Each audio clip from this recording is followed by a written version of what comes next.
하나님 말씀 보도록 하겠습니다. 하나님 말씀은 마태복음 3장 15절입니다. 우리 같이 봉독하도록 하겠습니다. 예수께서 대답하여 이르시되 이제 허락하라. 우리가 이와 같이 하여 모든 의를 이루는 것이 합당하니라 하시니 이에 요한이 허락하는지라. 아멘. 여러분께서 허락하시면 제가 물 한 잔 마시도록 하겠습니다. 허락하십니까? 네, 비슷하네요 본문이랑. 오늘 이런 내용을 좀 이야기하려고 합니다. 어린아이에게 주사를 맞게 하면 아프니까 싫다 합니다. 때를 씁니다. 웁니다. 차근차근 이야기를 합니다. 주사를 맞아야지 병에 걸리지 아니하고 건강해지고 네가 훨씬 더 좋다. 그래도 막 때를 씁니다. 싫다고. 엄마 또 얘기합니다. 주사 맞고 나면은 잠시 따끔할 건데 맞고 나면 엄마가 네가 먹고 싶었다는 사탕하고 가지고 싶었던 장난감 다 사줄게. 이러는 겁니다. 아이가 흔쾌히 주사를 맞을까요? 싫다고 때를 쓸까요? 두 가지입니다. 아주 어린 아이는 생각보다 자기의 욕구 또는 보호하려고 하는 그런 마음이 또는 공포심이 더 크기 때문에 아무리 잘 얘기하고 맞는 이야기를 한다 하더라도 싫다고 거부할 겁니다. 왜? 당장 보이는 주사 바늘이 무서운데 뭐 사탕이 뭐고 건강이 뭐고 어린아이는 생각하지 못합니다. 그런데 조금 나이가 들고 이른바 생각이 되는 아이라면 그거 따끔한 건 맞는데 이거 내가 조금만 버티면은 뭐 몸도 건강해지고 뭐 그건 사실 중요치 않죠? 사탕도 사주고 장난감도 사준다니까 팔을 내미는 겁니다. 우리가 살아가면서요 주사 따끔하듯이 아프고 힘들고 고통스러운 경우들이 있습니다. 또는 이 자리에 지금 너무 힘드신 분이 앉아 계실지도 모르겠습니다. 그런데 하나님께서 얘기하시는 겁니다. 괜찮다고, 내가 함께 한다고, 금방 지나가게 해줄 거라고, 견딜 수 있도록 내가 지켜 보호해 줄 거라고, 너무 힘들면 나의 강한 손으로 너를 붙잡아 줄 거라고, 그리고 이 길이 끝나면 저 뒤에는 좋은 영광과 승리가 남아있을 거라고 그렇게 말씀하십니다. 여러분은 아직도 두려움과 감정에 앞서는 떼쓰는 아이와 같습니까? 아니면은 지금 무섭고 두렵고 힘들지만 하나님의 말씀을 믿고 흔쾌히 그 길을 걸어가시기로 다짐하는 좀 더 성숙한 아이와 같은 그런 모습이십니까? 오늘 그 이야기를 좀 해보도록 하겠습니다. 꽃길이 있고 비단길이 있습니다. 그리고 고생길이 있습니다. 와, 꽃길 비단길이 우리가 원하고 하나님 앞에 그렇게 기도하지만 하나님께서 고생길로 가라 그러면 가실 수 있으시겠습니까? 아까 제가 주사 맞은 얘기랑 똑같은 얘기입니다. 생각은 또는 우리 신앙은 그래 하나님께서 가시라면 고생길 뭐 가야지 라고 생각하지만 막상 너무 힘들고 자녀들이 울고 고통스러우면 말씀은 어디 갔는지 모르겠습니다. 당장 힘든 것만 생각이 들지요. 게다가 우리가 부르는 찬송가 가사처럼 아골골짝 빈들로 가라, 태산을 넘어 험곡으로 가라, 십자가를 지고 죽기까지 따르라 라고 얘기하시면 제가 그거 잘 감당하겠습니다 라고 선뜻 대답하기 저는 어려울 것 같습니다. 예수님도 사실 그러셨잖아요. 십자가를 지고 이 땅에 오셔서 돌아가시기를 알고 굳은 마음으로 오셨지만 그래도 죽음을 앞두고 그 고통을 아시기에 아버지 이 잔이 내게서 지나가기를 원합니다. 그러나 아버지 뜻대로 하십시오 라고 하면서 마음에 흔들림이 있는 인간적인 모습을 보여주셨거든요. 왜? 그 길이 험한 걸 아니까. 그래서 우리도요 고생길로 가라라고 하나님께서 얘기하시면 망설일 수밖에 없습니다. 그런데 고생길 바로 뒤에 아골골짝 빈들 너머에 태산과 홍곡을 지나가면 또 죽기까지 따르면 하나님께서 이른바 꽃길, 비단길, 영광의 길, 승리의 길이 있다라고 얘기하시고 내가 너와 함께하고 붙잡아주고 가겠다라고 하시면 어떡하시겠습니까? 그러면 마음이 갈등하게 될 겁니다. 고생길 가지 않는다고 할까? 고생길 좀 걷고 나서 이 승리와 영광을 누릴까? 갈등할 수 있습니다. 예전보다는 발전한 거죠. 여러분은 최소 우리 모함교회 성도님들은 아우 싫어요 이거는 안 할 것 같아요.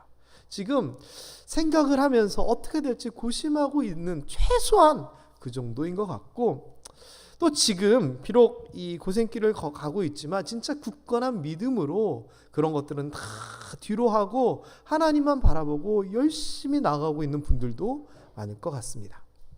일단 세례요한과 예수님의 본문을 좀 먼저 한번 살펴보겠습니다. 이 세례요한은 예수님하고 이종으로, 어머니들이 사촌이라서 이종으로 육촌 관계입니다. 그러니까 집안입니다. 세례요한도 태어날 때 아버지가 뭐 말을 못하게 하시고 천사가 나타나고 특별하게 태어났습니다. 예수님은 말할 나위 없죠. 동정녀 탄생이죠. 그래서 다른 사람은 몰라도 이 이종 사촌 간에 같은 경험을 했고 같이 만나서 함께하고 있기 때문에 그런 이야기들이 공유됐을 겁니다. 그리고 범상치 않게 자라나셨던 예수님을 이종 사촌형인 육촌형인 이 세례요한은 지켜봤을 겁니다.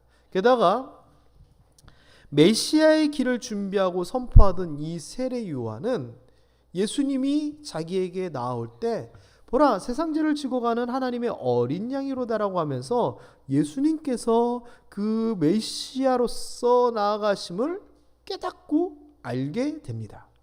그런데 이러한 예수님께서 세례요한에게 오시긴 오셨는데 왜 오셨느냐? 세례를 받으시러 오신 겁니다. 세례는 여러 가지 의미가 있습니다. 죽었다 다시 살아난다라고 하는 그 침례, 물에 담궜다 다시 세우는 이런 의미도 있고요. 깨끗하게 정결하게 씻는 의미도 있고요.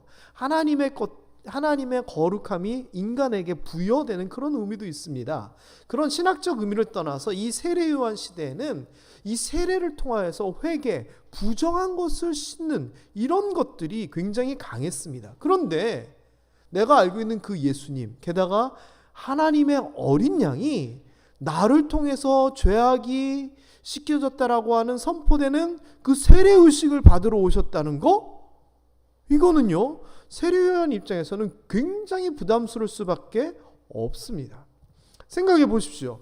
내가 예수님 메시아 길을 예비하려고 나는 신방을 끈 이렇게 묻고 풀고 할 자격도 없는 그분은 그렇게 큰 분인데 그분이 나에게 무릎을 꿇고 머리를 숙여서 세례를 받는다? 이거는 뭐랑 똑같은 거냐면요, 제가 어디 식당에 갔는데 목사님들 어르신들 계신 식당에 갔습니다. 그랬더니 목사님들이 이렇게 제가 온 걸 보고 김 목사 여기 앉아 그러는데 상석입니다. 그럼 제가 자리가 여기밖에 없네 하면서 엉덩이 흔들면서 쫄랑쫄랑 가가지고 거기 앉아가지고 상석에 앉아서 식사할 수 있을까요? 못합니다. 게다가 괜찮아 하면서 억지로 앉혔더니 자 우리 식사하는데 김 목사 먼저 한술 뜨게 이러는 겁니다. 그럼 제가 그 어르신들 다 앞에다 두고 제가 먼저 한술 뜰 수 있겠습니까? 못합니다. 당연하죠. 너무나 명확한 관계의 차이가 있기 때문에 그렇게 할 수는 없습니다. 그런데 지금 세례요한은 자기는 압니다. 자기는 이렇게 낮은 인간이고 저분은 하나님의 아들 메시아인데 그분이 나를 통하여 세례를 받고 내가 세례를 선포한다는 것, 이거는 말도 안 된다는 것을 자기는 확실히 알고 있었습니다. 그렇기 때문에 오히려 자신이 머리를 낮추고 세례 받는 것을 그게 당연하다 생각해서 실제로 예수님에게 그렇게 얘기합니다. 예수님이 세례를 달라 하니 말립니다. 내가 당신에게서 세례를 받아야 할 텐데 어찌 나한테 그러십니까? 완강하게 거절합니다. 자, 세례요한의 생각과 말이 맞아요? 틀려요? 맞습니다. 그냥 신학의 영적인 의미를 따져도 예수님께서 내 죄가 사해졌다 선포해 주는 거지, 세례요한이 예수님한테 죄가 사해졌다 어떻게 그렇게 선포를 합니까? 그런데 이 15절에 보면 예수님께서 이렇게 말씀을 하십니다. 뭐라고 말씀하시냐면 이제 허락하라. 알았으니까 됐으니까 이제 허락하라라고 얘기합니다. 여기에서 허락이라고 하는 이 말은요, 아피엠이라고 하는 단어를 쓰거든요. 그런데 이 말은요, 보내주기 싫은데 보내주는 겁니다. 내가 버티고 싶은데 포기하라고 해서 그냥 겨우 포기하는 겁니다. 나는 인정해주기 싫은데 그 사람이 하도 요구하니까 인정해주는 게 허락하다입니다. 다시 얘기하면 싫음에도 불구하고 포기하고 받아들이는 게 허락하다, PM이라고 하는 단어라는 거죠. 예수님의 이 허락하라라고 하는 이 말, 알았으니까 이제 허락하라라고 하는 이 말은 이유와 명분과 생각이 있겠지만 그것 포기하고 내 뜻대로 하시오. 이제 됐으니까 허락하라, 그 이야기입니다. 여러분, 우리가 살면서 우리 나름대로의 이유와 명분과 이런 거 갖고 삽니다. 근데 하나님께서 얘기하시는 겁니다. 이제 됐다고. 이제 포기하고 이제 인정하고 이제 받아들이고 이제 내 말을 들으라는 겁니다. 이게 허락하라입니다. 그러면서 네 말도 맞고 네 생각도 맞고 그게 다 맞지만 하면서 그거보다 더 큰 이야기를 하시는데 그게 뭐냐?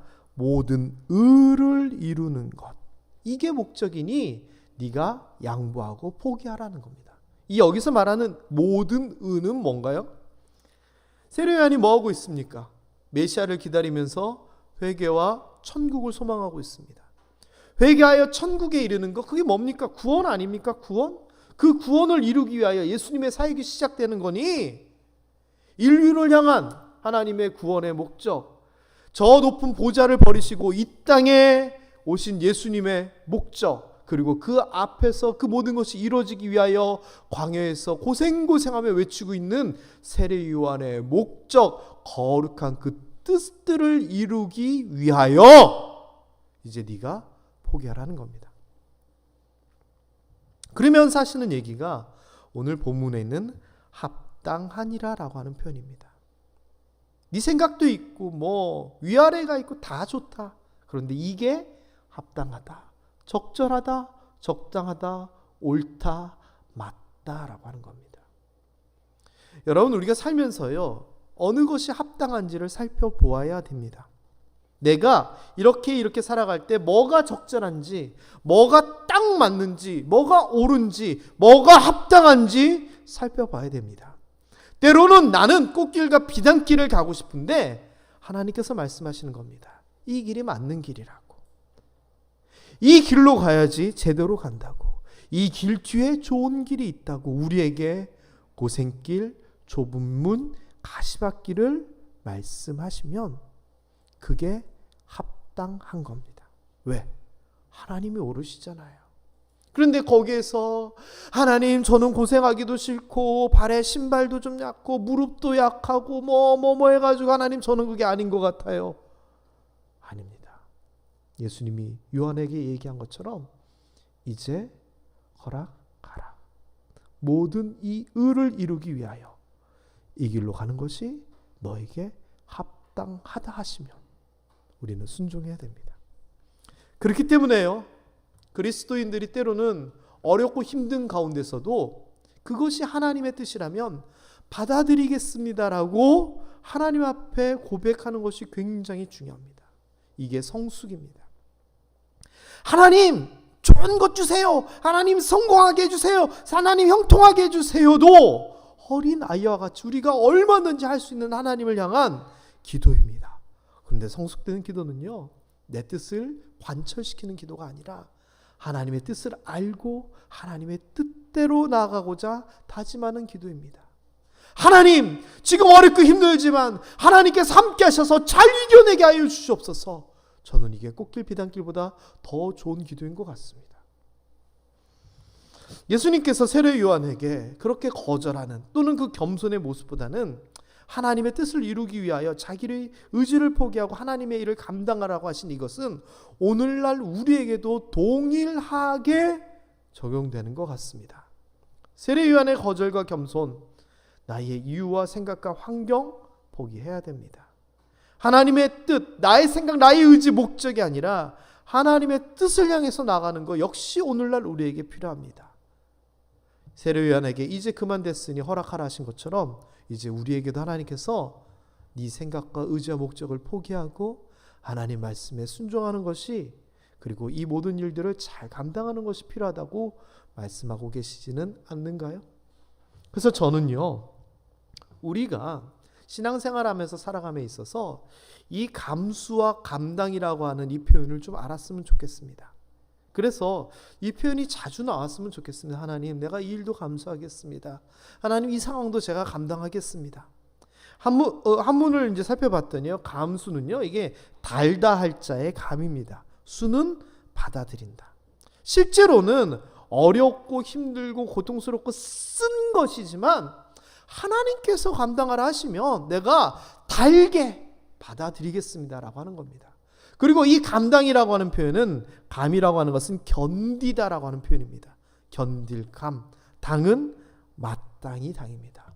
하나님께서 원하시니까 내가 마땅히 견디어내겠습니다라고 하는 표현인 거죠.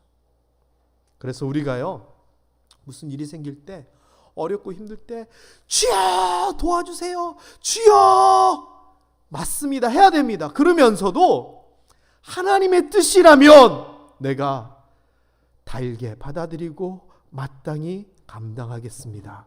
기도할 줄도 알아야 됩니다. 여러분이 하나님이시라면 무슨 일만 있으면 하나님 도와주세요, 도와주세요 이러는 사람하고, 무슨 일이 딱 생겼는데도 하나님, 이게 하나님 뜻이라면 저는 잘 감당하겠습니다 라고 하는 사람이 있으면, 둘 중에 은혜를 주시면 누구에게 주실 것 같아요? 여러분이 하나님이면? 당연하죠. 여러분이 그런 사람 되었으면 좋겠습니다. 게다가 이것이 하나님이 저 높은 하늘 보좌에 계시면서 밑에 있는 사람들에게 잘 견뎌봐, 이게 아닙니다. 하나님께서 먼저 이것을 우리에게 보이셨습니다. 요한복음 3장 16절, 우리가 잘 알고 있는 말씀이죠. 이 말씀의 의미는 결국 뭡니까? 하나님이 인간을 구원하고 싶은데 사랑하셔서 죄 때문에 방법이 없으니 그 죄값을 치르는 겁니다. 어떻게? 하나밖에 없는 자기 아들을 십자가에 못 박혀 죽게 하심으로. 그렇게 하는 게 적절하고 합당하다는 겁니다, 하나님께서. 그래서 하나님께서는요, 먼저 자신의 아들을 내어 놓으심으로 그 모든 일을 감수하시고 그 슬픔과 고통을 감당하신 겁니다. 예수 그리스도는 두말할 것도 없죠. 저 높은 보좌를 버리시고 이 땅에 오셔서 그 모든 일을 정말 말 그대로 달게 받으시고 견디셨습니다. 자신은 피하고 싶지만 아버지의 뜻이라면 아버지의 뜻대로 되기를 원하나이다. 하늘에서 뜻이 이루어진 것처럼 이 땅에서 그 뜻이 이루어지기를 원한다. 예수님의 이야기입니다. 게다가 그 모든 과정에 보면 예수님이 피하실 수 있었습니다. 예수님을 말립니다. 그런데 굳이 그 모든 걸 뿌리치시고 그 길을 일부러 찾아가십니다. 가룟 유다에 대한 이야기 보면은요, 예수님께서 가룟 유다가 예수님을 팔려고 하는 그 마음을 가지고 이렇게 작당했다는 거 다 아십니다. 그래서 마지막 만찬 때 너 그러려고 하지? 가룟 유다에게 내가 알고 있다 사인을 보내십니다. 그러면서 예수님께서 가룟 유다에게 뭐라고 하셨냐면은, 네가 하는 일을 속히 하라. 나를 얼른 팔아라. 나로 하여금 얼른 십자가에 못 박히게 하라. 오히려 부추기십니다. 이게 뭐예요? 내가 피하지 아니하고 너의 배신조차도 감수하고 그 모든 결과를 내가 감당하겠다는 겁니다. 반대로 예수님의 제자, 충성된 제자였던 베드로는 어떻게 했느냐? 예수님이 잡히시고 돌아가시고 부활하실 것을 제자들한테 얘기하니까 베드로는 부활하시고는 생각 안 하고 잡히시고 돌아가신다는 말에 펄쩍펄쩍 뛰면서, 예수님 절대 그런 일은 안 생깁니다. 우리가 절대 그런 일 생기지 않게 할 겁니다. 막 이럽니다. 사실 예수님도 그 길이 얼마나 힘든지 아시잖아요. 마음속으로 흔들리잖아요. 오죽했으면 기도하시면서 이제는 내게서 뭐 이렇게 기도하실 정도겠어요. 근데 그렇게 연약한 인간의 마음도 가지고 계신 예수님 앞에서 베드로가 방방방방 뛰면서 절대 그런 일 안 생기게 우리가 하겠습니다 하니까 오히려 그 베드로를 내치십니다. 사단아, 내 뒤로 물러가라. 네가 나를 넘어지게, 나를 미혹하여, 내가 안 그래도 갈등 중이고 고심 중이고 힘든데 나를 넘어지게 하는 자구나 라고 얘기하십니다. 그러면서 뭐를 얘기하시느냐? 네가 하나님의 일을 생각하지 아니하고 도리어 사람의 일을 생각하는도다. 아까 세례요한에게 네 생각 말고 의를 위하여 이렇게 하자라고 얘기하신 같은 내용입니다. 인간적으로는 네가 나를 가로막는 것이 맞겠지만 너 때문에 내가 심히 흔들리고 사탄처럼 나를 미혹하는구나. 물러서라.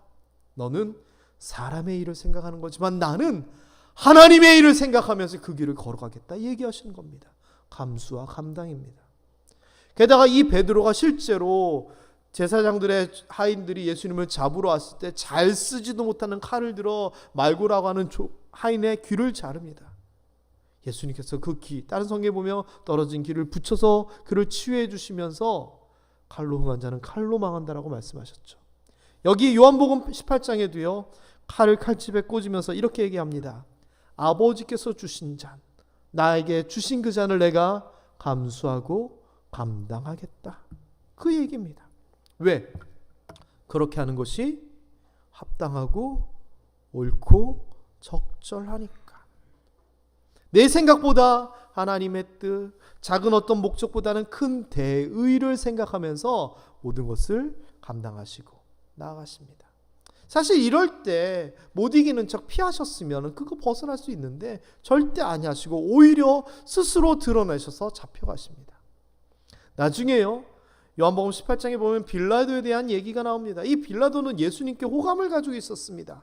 그래서 물어봅니다. 야, 너 진짜 유대인의 왕이니? 그랬더니 예수님이 대답하기를 그게 빌라도 당신이 생각하시는 거요? 아니면 백성들의 이야기를 듣고 얘기하는 거요? 하면서 나는 내가 말하는 나라는 이 세상에 속한 나라가 아닙니다라고 얘기합니다. 그랬더니 이 빌라도가 옳다고 나면서 뭐라고 물어보냐 하면은 그럼 너 왕 아니지? 이 말은 뭡니까? 예수님을 잘 대해주기 위하여 그러는 겁니다. 그랬더니 예수님께서 뭐라고 대답하셨는 줄 아십니까? 사실 내가 이 세상에 왕으로 와가지고 반란을 일으키고 그런 거 아니야. 이렇게 얘기했으면은 빌라도 입장에서는 이 사람이 너희들이 얘기하는 것처럼 그거 아니다. 바라바랑을 비교할 것도 없이 그냥 풀어줬을지도 모릅니다. 그런데 예수님이요 거기서요 오히려 자기의 입으로 얘기하기를 네 말과 같이 내가 왕이다. 내가 이를 위하여 태어났다라고 하는 반역을 도모하고 있고 내가 왕이다라고 하는 그 로마의 법에 완전히 반하는 도저히 빠져나갈 수 없는 올무와 같은 말을 자기 입으로 스스로 뱉으십니다. 왜? 피하지 아니하시고 달게 마땅히 감당하시겠다는 감수와 감당입니다. 그러니 이 예수님에 대해 생각할 때 피하려고요? 아닙니다. 묵묵히 그 고생길 십자가 길을 걸어가신 겁니다. 우리는 뭘 감수하고 있고 뭘 감당하고 있습니까? 한번 잘 생각해 보십시오. 그리고 그것이 그냥 고통으로 끝나는 것이 아니라 하나님의 뜻 가운데 있다면 우리가 잘 감수하고 감당해야 될 것을 스스로 한번 좀 다짐 좀 해보셨으면 좋겠습니다. 내가 하나님의 뜻을 이루기 위하여 이 어렵고 힘든 상황에서도 얼마나 무엇을 잘하고 있느냐 역시 우리에게 물어봐야 될 것입니다. 혹시나 여기에 꽃길만 비단길만 달라고 기도하시는 분 계시지는 않으신가요? 그렇게 기도하셔도 좋습니다만 내가 잘 감당할 수 있도록 하나님 힘을 주세요라고 하는 기도가 저는 우선이었으면 좋겠습니다. 고생길 생각도 안 하고 계신 분 계시나요? 아니요. 가라 하시면은 가야죠. 이미 마음을 다 먹고 계시기 바랍니다. 다윗에 대한 이야기를 좀 해볼까요? 다윗도요. 이 시편 23편을 보면 이 관점으로 보면 참 재미있습니다. 하나님이 나의 목자시니까 내가 부족함이 없다라고 얘기합니다. 푸른 풀밭과 쉴만한 물가로 인도하시는 그 하나님을 보면서 꽃길을 걷고 비단길을 걷고 있는 모습을 이야기합니다. 내가 힘들 때 내 영혼을 소생시키시고 의의 길로 인도하신 하나님을 찬양합니다. 너무나 부럽죠? 그런데 하나님께서 의의 길로 인도하시는데 어디로 들어섰느냐? 4절을 보면 사망의 음침한 골짜기를 얘기합니다. 다시 얘기하면은요. 다윗이 푸른 풀밭과 쉴만한 물가만 간 게 아니라 사망의 음침한 골짜기도 갔다는 겁니다. 그런데 여기에서 다윗의 믿음은 뭐냐? 내가 사망의 음침한 골짜기를 다닐지라도 두려워하지 않는다. 왜? 하나님께서 나와 함께 하시고 나를 지켜주실 것을 믿기 때문이다라고 고백하는 것이 시편 23편입니다. 여러분, 이게 믿음입니다. 내가 지금 가시밭길로 가고 있고 내가 지금 십자가의 길로 가고 있지만 그래, 괜찮아. 이게 맞는 길이야. 왜? 하나님께서 말씀하셨거든요. 그 길 뒤에는 영광의 길, 승리의 길이 있다고. 그리고 이 길을 가는 동안은 여기서 말한 것처럼 주의 지팡이와 막대기가 나를 보호할 것이거든요. 이것을 여러분이 믿음으로 세워나가실 수 있었으면 좋겠습니다. 아무리 어려운 일이 생기고 아무리 악한 사람이 나를 가로막더라도 그거 외면하고 포기하고 원망하지 마십시오. 그러한 길이 있더라도 그 길이 맞는 길이라면 하나님께서 다 책임져 주시는 겁니다. 성경은 로마서 8장 28절을 통해서 명확하게 얘기합니다. 우리가 살아감에 있어서 많은 일, 이 일, 저 일, 좋은 일, 안 좋은 일 다 겪을 수 있다. 심지어 하나님을 사랑하는 사람, 하나님의 부르심을 받은 사람조차도 그럴 수 있다. 그런데 그 모든 일이 선한 일이건 악한 길이건 비단길이건 고생길이건 꽃길이건 가시밭길이건 그 모든 일이 결국은 서로 작용해서 결과가 어떻게 된다? 좋은 결과를 준다는 겁니다. 이게 합력하여 선을 이룬다는 이야기잖아요. 그렇다면 여러분, 혹시 지금 가시밭길이라고 생각하시는 분 계세요? 염려하지 마세요. 그 길 걸어가는 거 합당하고 맞는 일입니다. 힘드시다고요? 힘들지요. 하나님이 그런데 버텨내게 하시는 겁니다. 지나가게 하시는 겁니다. 그렇다면 마음속으로 받아들이십시오. 내가 이렇게 힘들고 내가 이렇게 어렵더라도 내가 이 길을 마땅히 나아가겠습니다. 그러면 어떻게 될까요? 하나님이 책임지시는 겁니다. 여러분, 그렇다고 우리가 자진해서 하나님께서 말씀도 안 하시는데 일부러 막 가시밭길에 들어가고 그럴 필요 없습니다. 그러나 하나님께서 이게 하나님의 뜻이라면 내가 받아들이겠다고 마음은 분명히 먹고 계셔야 됩니다. 합당하니라. 이게 옳다는 겁니다. 지금 우리가 처한 어려움과 고통과 환난이 그 뒤에 있을 영광과 기쁨을 위한 과정, 지름길이라면, 그리고 하나님께서 그 모든 과정 가운데서도 함께 하시고 지켜주시고 보호하시고 이끌어 주실 것이다라고 하는 믿음이 있다면 여러분의 처한 지금의 상황을 잘 감수하고 감당하십시오. 그것이 합당합니다. 적절합니다. 말씀 마무리하겠습니다. 어떤 길을 걷고 싶으신가요? 저도 꽃길과 비단길을 걷고 싶습니다. 그러나 하나님께서 가시밭길로 고생길로 가라면 어떻게 하시겠습니까? 가겠습니다. 알겠습니다. 우리의 가진 생각과 그 모든 것을 포기하고 내려놓고 하나님이 말씀하신 그 합당한 길로 용감하게 가실 수 있는 여러분 되었으면 좋겠습니다. 그 길로 걸어갈 때 하나님께서 우리에게 그 뒤에 있는 아름다운 꽃길과 비단길을 보여주실 겁니다. 기도하겠습니다. 하나님 아버지,